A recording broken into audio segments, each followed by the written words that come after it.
Hello, मैं हूं सरताज। आज हम लोग क्लास 7 का अलजेब्रिक एक्सप्रेशन का पार्ट 3 देखेंगे। अभी तक हम लोगों ने अलजेब्रिक एक्सप्रेशन किसे कहते हैं, पद, टर्म वगैरह हमने देखा था। आज थोड़ा सा उससे आगे बढ़ते हैं। Like term, unlike term and factor, ये तीन के बारे में आपको डिटेल में बताएंगे। देखिए, टर्म कहते हैं, सिर्फ टर्म कहते हैं जो भी प्लस या माइनस से अलग होता है। जैसे देखिए 2x माइनस 3, एक टर्म ये है, दूसरा टर्म ये है, ठीक है। अगर यहाँ पे ऐसे रहता है x minus x y plus 3y, तो ये तीन टर्म हो जाते हैं, 1 2 3। तो टर्म तो इसे कहते हैं। अब रही बात कि लाइक टर्म किसे कहेंगे। एक टर्म ये है, एक टर्म ये है, एक टर्म ये है, क्या तीनों लाइक हैं या अनलाइक हैं, ये कैसे पता करते हैं। चलिए मैं आपको बताता हूँ कि लाइक टर्म कहते हैं जब भी कोई नंबर और वेरिएबल सेम हो, नंबर नहीं वेरिएबल सेम हो, तो उसे हम लोग कहते हैं लाइक टर्म। जैसे कि देखिए 2x और कहीं लिखा हुआ -5x, तो ये दोनों लाइक टर्म है। क्यों? क्योंकि इसका वेरिएबल सेम है, ठीक है। तो लाइक टर्म कहते हैं वैसे टर्म्स जिनके वेरिएबल सेम हो, ऐसे टर्म जिनके वेरिएबल सेम हो। जैसे कि एक और एग्जांपल ले लीजिए, 3xy plus 4xy minus 10xy, ये सब आपस में लाइक हैं। क्यों? क्योंकि इनके पास वेरिएबल xy है, इनके पास भी वेरिएबल xy है, इसके पास भी वेरिएबल xy है, तो ये हो गए लाइक टर्म, ठीक है। जबकि अनलाइक क्या कहेंगे, अनलाइक इसका उल्टा को। जैसे कि एक है 2x, ये है, इसके पास सिर्फ x है, इसके पास xy है, तो अनलाइक हो गया।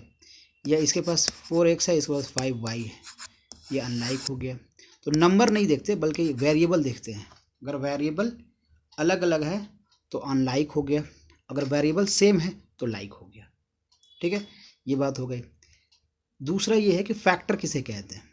फैक्टर कहते हैं कि अगर कोई नंबर अगर किसी नंबर को डिवाइड कर दे रहा है तो डिवाइड करने वाला नंबर जो है फैक्टर है, ठीक है।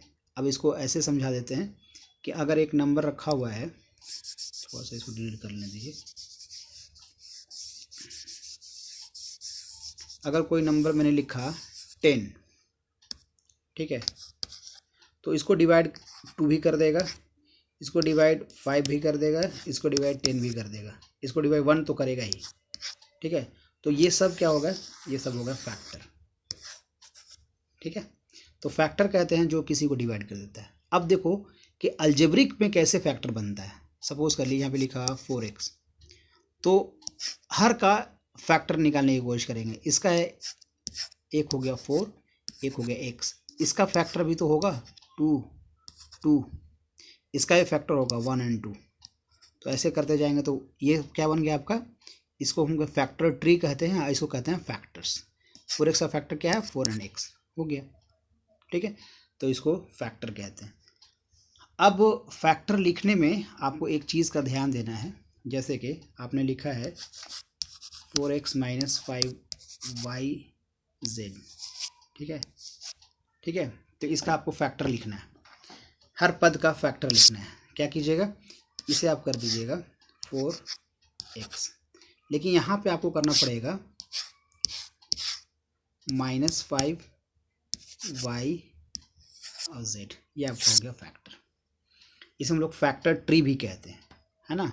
और इसको कहते हैं फैक्टर ट्री को हिंदी में कहते हैं पेड़ आरेखों, है ना। आरेख समझ गए ना, पेड़ आरेखों, ठीक है ना। अब फैक्टर ट्री कैसे बनाते हैं, एक एग्जांपल के साथ आपको बताते हैं।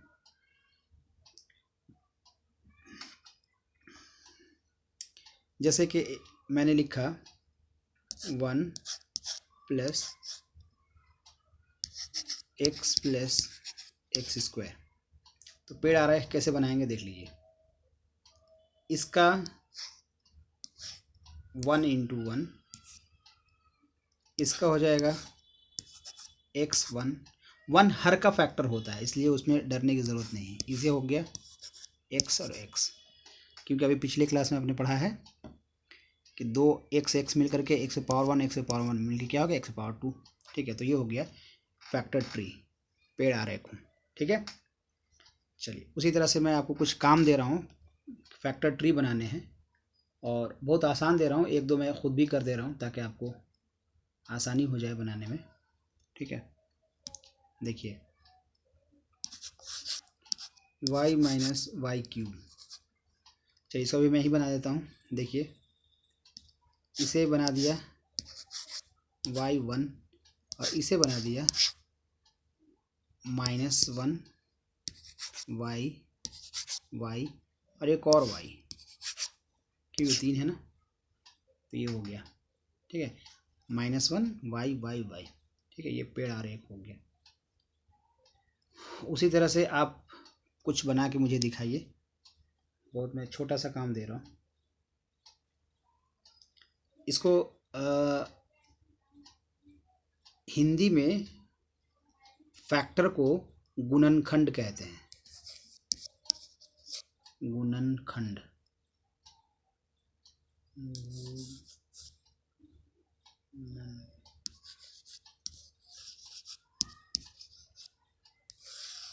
ठीक है, फैक्टर,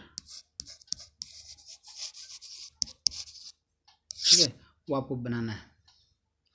देखिएगा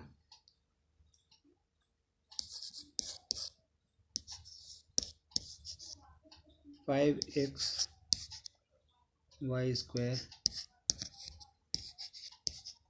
7x स्क्वायर y। दूसरा है, और छोटे छोटे एग्जांपल में ले रहा हूँ, 5y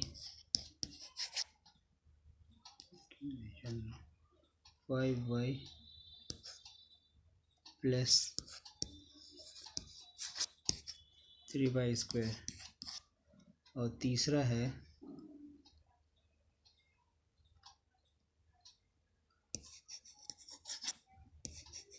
xy plus 2x square y square. ठीक है, ये 3 क्वेश्चन है, ये आपको निकालना है, फैक्टर ट्री बनाना है। ठीक है, गुणनखंड।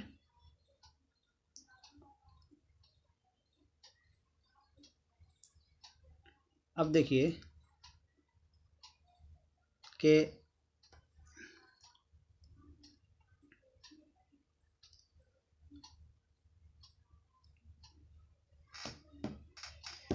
इसे आप सॉल्व कीजिए कि वीडियो लंबी तो नहीं हो गई।